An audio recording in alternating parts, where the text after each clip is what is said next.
Sit the fuck down.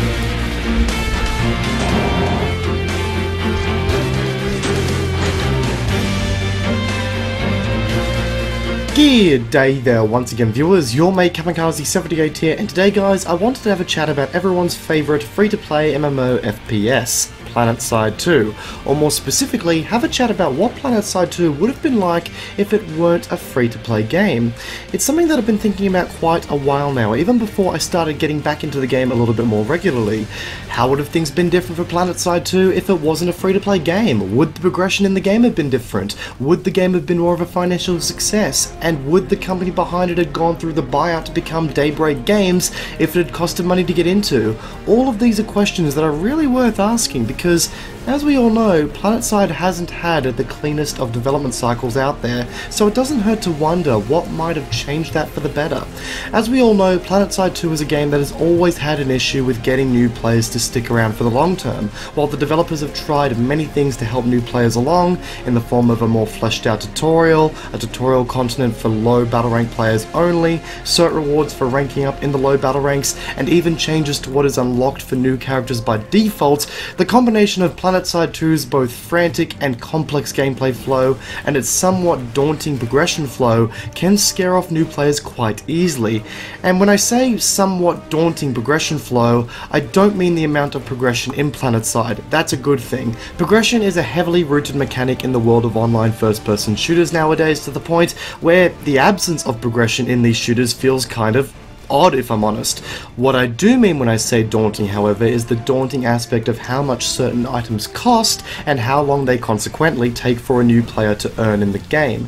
In Planetside, there are many different abilities, tools, weapons, and additional modifications that can be added to a class or a vehicle to make them more effective at certain roles. Now, in most first-person shooters, a new player would be able to mix and match items as they go to find their perfect loadout, follow more of a trial and error style when it comes to testing out certain items, if you will.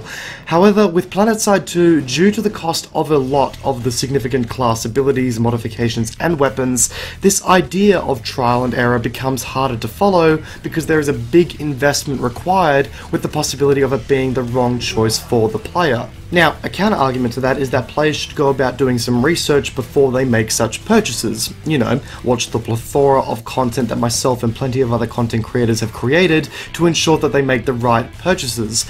Which is a fair argument, don't get me wrong, but that doesn't really change the fact that sometimes the absurd cert costs that are on certain items can make Planetside 2 feel like an absolute grind at times. While the community of Planetside makes an avid effort to advise new players not to buy new weapons with their first batch of certs, the idea of getting new weapons to play with is something that new players are always going to be excited by. But with most weapons costing 1,000 certs or 250,000 XP points, the grindiness of Planetside 2 can become quite apparent really quickly for the new player. Now, I'm no economist, but I think it's fairly obvious that the high price tags that are littered through the game comes exclusively from the fact that the developers need to put food on the table, and the game is, you guessed it, free to play. At the end of the day, the developers have families to feed, and I'm not going to start bashing them for attempting to make some money on the game that they spend tireless amounts of hours working on. I'm not an insensitive prick. Well, at least not totally. But the point here is that the developers needed to create some kind of incentive for players to invest in the game despite it being free to play.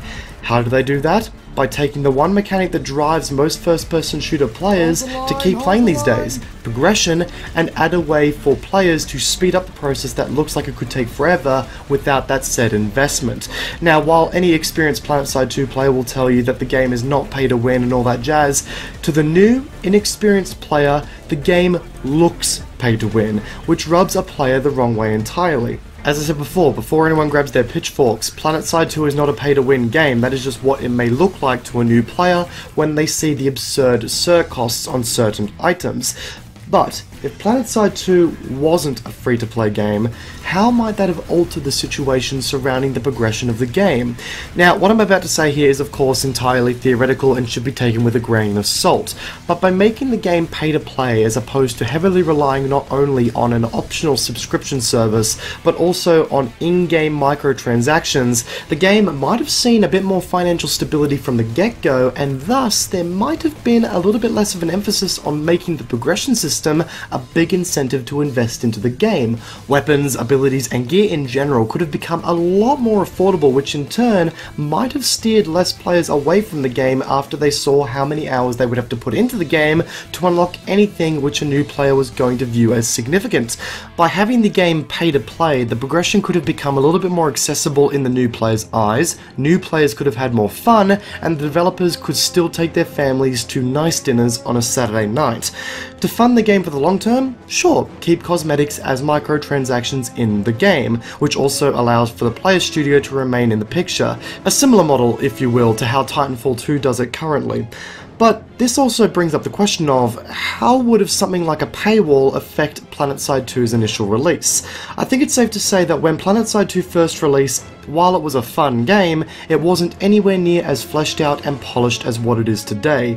I think the fact that the game was free to play was the main reason that so many people decided to give it a go in the first place. I know it was mine, which, you know, sort of makes me a hypocrite for making all these statements about how Planetside 2 would have been better off being a pay-to-play title, but hey, foresight is a bitch, so yeah, we're gonna go there. But anyway, yes, having a paywall on the game for the initial release could have hurt the potential popularity of the game for the long term, which is also something that wouldn't have been great at all for the game. Not to mention that if the game was pay to play, reviewers might have been a little bit harsher on the game, which would have again hurt the game from a popularity standpoint. So in the end, it's a bit of a catch-22. Having a pay-to-play model attached to the game would have allowed for a smoother progression system that seemed more captivating to new players, but it could have hurt the initial release, which would have in turn had a very big domino effect on the game and its popularity today. Quite simply guys, I don't have the answers here. At the end of the day, this entire video has been theoretical, and take this as a bit of a thought-inducing kind of video, if you will. A discussion of what Planetside 2 could have been, or what it couldn't have been, if it was following a different payment model. It's something that genuinely interests me, because, you know, Planetside 2 again has had a very rocky development cycle. So, if it was pay to play, would it have been different? And would it have been different for the better? It's definitely something worth asking and definitely something worth thinking about. Anyway guys, that's going to wrap up today's video. If you enjoyed it, a backhanding of that like button would be greatly appreciated. And if you guys find yourself backhanding that like button and you're new to the channel, then feel free to backhand that subscribe button whilst you're at it. You can find my Discord and my Twitter link in the description down below as well. And if you've got any feedback for today's video, please do feel free to leave it in the comment section down below. I'd love to hear what you all have to say. Once again guys, I hope you enjoyed today's video. Peace out, and I'll be seeing you all next time. Have a good one.